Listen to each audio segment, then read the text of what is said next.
Hello friends, welcome to my YouTube channel Modern English. আজি আমি এই ক্লাছত আলোচনা কৰিম ইমান শব্দৰ formula number 2. So such a ক'ত ব্যৱহাৰ হয়. যদি ভিডিওটো ভাল লাগে then like কৰিব and subscribe কৰিবলৈ নাপাহৰিব. লগতে বেল আইকনটো বজাই দিব. এতিয়া আমি জানিব লাগিব হোৱাট ইজ নাউন. নাউন কাক বোলে? লাষ্ট ক্লাছত আমি আলোচনা কৰিছিলোঁ নাউনৰ বিষয়ে. যিকোনো ঠাই বা ব্যক্তি বা বস্তু বিশেষৰ নাম যদি প্ৰকাশ হয় সেই নামটোক নাউন বুলি কোৱা হয়. যিকোনো বস্তুৰ নামক নাউন বোলা হয়. What is adjective? এডজেক্টিভ মানে কি? Adjective is a word that tells you more about noun. অৰ্থাৎ এডজেক্টিভে নাউনৰ বিষয়ে অধিক জনাত সহায় কৰে. এতিয়া চাওক, অৰ্থাৎ এডজেক্টিভ হ'ল এটা শব্দ যিয়ে নাউনৰ বিষয়ে অধিক জনাত আমাক সহায় কৰে.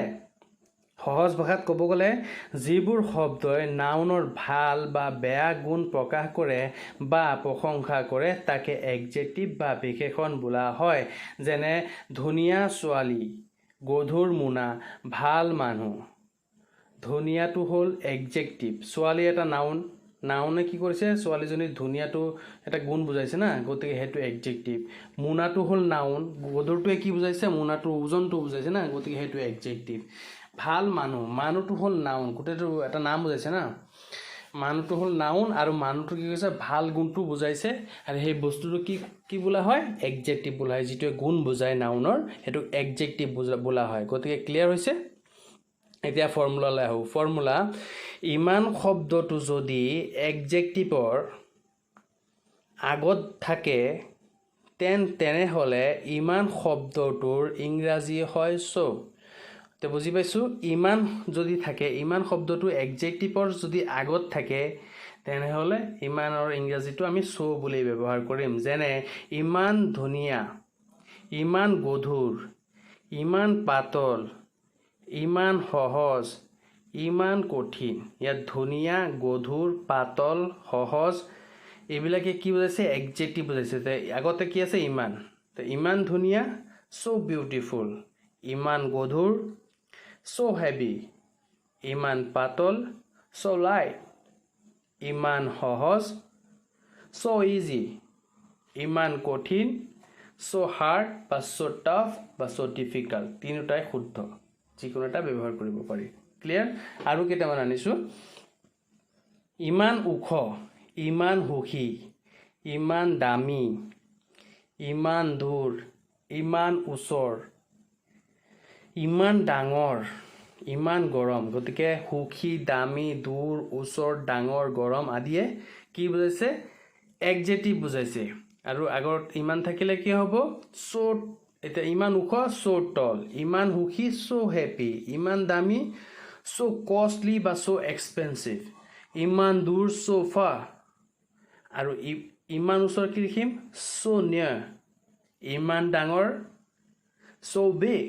আৰু ইমান গৰম, আমি যে কওঁ নহয় ইমান গৰম, সেইটো আমি কি লিখিম? চ' হট. ক্লিয়াৰ? এতিয়া আহোঁ চাচ আৰু চাচ এই ক'ত ব্যৱহাৰ হয়. ইমান শব্দটোৰ পাছত যদি এডজেক্টিভ থাকে আৰু তাৰ পিছত এডজেক্টিভৰ পিছত নাউন থাকে তেনেহ'লে ইমান শব্দটোৰ ইংৰাজী কি হয়? চাচ বা চাচ এ হয়. কণ্ডিশ্যন বুজি সেইটো কণ্ডিশ্যনো ক্লিয়াৰ কৰি দিম, আপোনালোকে চাই থাকক. যেনে ইমান ধুনীয়া ছোৱালী, ইয়াত ধুনীয়াৰ পিছত কি আছে? নাউন ছোৱালী আছে না. তেতিয়া ইমান কঠিন প্ৰশ্ন কাকত, প্ৰশ্ন কাকতৰ আগত এডজেক্টিভ, প্ৰশ্ন কাকত নাউন. ইমান গধুৰ মোনা, গধুৰটো আছিল এডজেক্টিভ, তাৰপিছত মোনাটো নাউন, পিছত নাউন আহিলে নাই?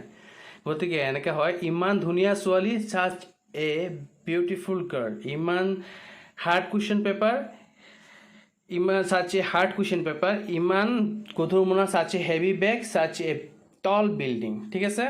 এতিয়া ইয়াত চাওক, ইয়াত ছোৱালী, প্ৰশ্ন কাকত, মোনা আৰু বিল্ডিঙে একবচন বুজাইছে, অৰ্থাৎ ছিংগুলাৰ নাম্বাৰ, এটা বস্তু বুজাইছে. গতিকে সেয়েহে ইয়াত চাচ এ হৈছে. এটা বস্তু ছিংগুলাৰ নাম্বাৰ বুজালে চাচ এ, প্লুৰেল বুজালে চাচ হ'ব. ঠিক আছে? ক্লিয়াৰ? এতিয়া চাওক চাচ এ আৰু চাচৰ কি ব্যৱহাৰ. এতিয়া চাচ চাম.